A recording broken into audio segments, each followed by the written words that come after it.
that's going. One credit. Press start to play. Okay, so avoiding talk about modesty, behind the movie that you produce, there is always a lot of attention from the public. And the same things happen since from the reveal of Zootropolis. Why did you decide to make a film like this? It's not easy. It's not easy, but we always had wanted to return to Disney's kind of legacy of talking animal movies, and the director, Byron Howard, really, after coming off of the movie Tangled, thought deeply about these great animal worlds. He loved Robin Hood as a kid, and so he developed this idea of what if humans never existed, but animals evolved, and what kind of modern world would they create? What would the city designed by animals and made by animals actually be like? And that became the beginning of the idea for the story, and I just loved that concept of what would a modern animal world look like. Okay. Speaking of the directors, we find on the one hand Byron Howard, made famous by Tangled, and on the other hand we find Rich Moore, director of Wreck-It Ralph. Speaking of Moore, do you believe that his experience with series like The Simpsons or Futurama can also bring a bit of that type of humor in the movie? I think that's the great thing at Disney Animation Studios right now. We have directors from all different backgrounds. And so we have a director like Rich Moore who comes from The Simpsons and Futurama, and he has a point of view and a type of storytelling that he brings to the table. And then you have Byron Howard, who's been with the Disney Animation for 20-some years, and he really is steeped in the great Disney legacy, but both are super funny.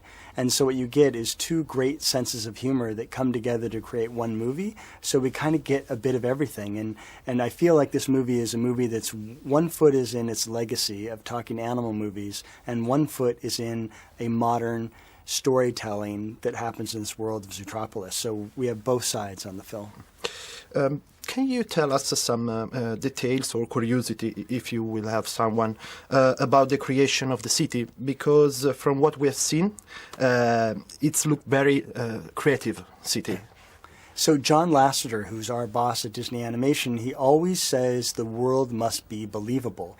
So when we decided to embark on making a world of animals, we had to think about, well, how would animals actually design this city? What would they do that would be different than humans? So the buildings are very organic.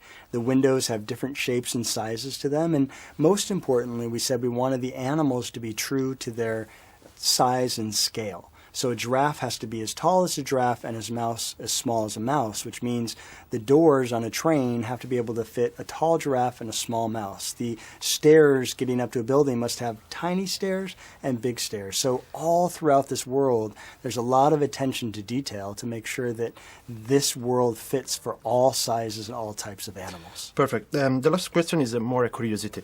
Do you have a Disney character that which you are more connected than others? There's a lot that I'm connected to, but because you work on these movies for 4 or 5 years, right now I feel very connected to Nick, the fox character, because Nick is a character who assumed that he could only be one thing, and then through this discovery of this story realizes he can be so much more. And I was a kid who grew up in a very small town in the United States who always wanted to be in filmmaking, but thought it could never happen. And then one day somebody gave me that opportunity, and right now I get to work at this amazing studio and produce these films that go out around the world, and it really is for me a dream come true. And so right now I feel a lot of kind of relationship to Nick the Fox. Okay. Thank you very much. You bet. Thank you.